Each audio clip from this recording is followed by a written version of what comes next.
Singapore's skyline is a symbol of modern wealth, gleaming towers, luxury apartments, and a GDP per capita among the world's highest. The government boasts perpetual budget surpluses and vast reserves, often cited as proof of prudent management. Yet beneath this polished surface lies a striking paradox. While the nation appears rich, many citizens are weighed down by mounting personal debt. In recent years, household debt has soared to record highs, with credit card balances and personal loans outpacing wage growth. Even professionals are turning to moneylenders, and bankruptcy applications are quietly rising. This isn't simply a story of overspending, it's about a system where the burden of financial responsibility has shifted from the state to individuals. As government surpluses grow, citizens pay more for essentials like housing, healthcare, and education, leaving many asset-rich but cash-poor. The illusion of prosperity is maintained, but the reality for many is a daily struggle to stay afloat. Decades Singapore's economic story has been one of headline success, low unemployment and steady GDP growth. But the real crisis is not joblessness, it's job quality and income security. The rise of gig work and contract jobs means many Singaporeans now live with income volatility, making financial planning precarious. Real wage growth has slowed, while the cost of essentials, housing, healthcare, education continues to climb.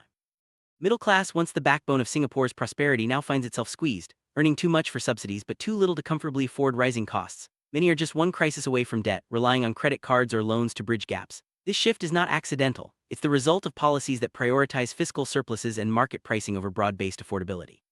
As a result, household debt has grown nearly 5 times faster than real incomes in the last decade, eroding the sense of security that once defined the Singaporean dream. Singapore's public housing program was once a global model, lifting millions into homeownership.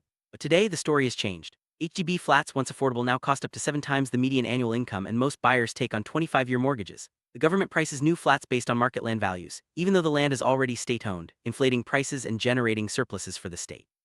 Citizens use their CPF savings to buy homes but must repay both principal and accrued interest, often ending up asset-rich but cash-poor. As leases run down, flat values depreciate, trapping retirees and young families alike in cycles of debt.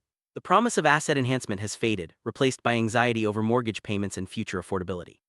Housing, once a source of stability, now represents a major source of financial stress, illustrating how policy design can turn a national achievement into a multi-decade debt burden.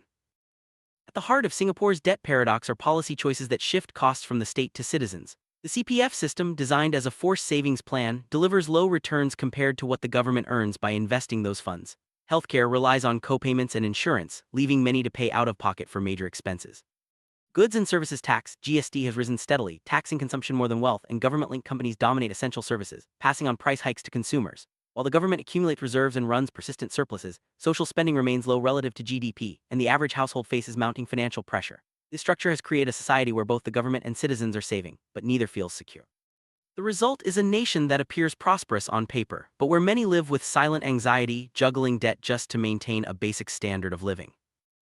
Singapore's story is one of undeniable achievement, but also of deep contradictions. The nation's fiscal surpluses and world-class infrastructure are built on the back of citizens who shoulder rising personal debt.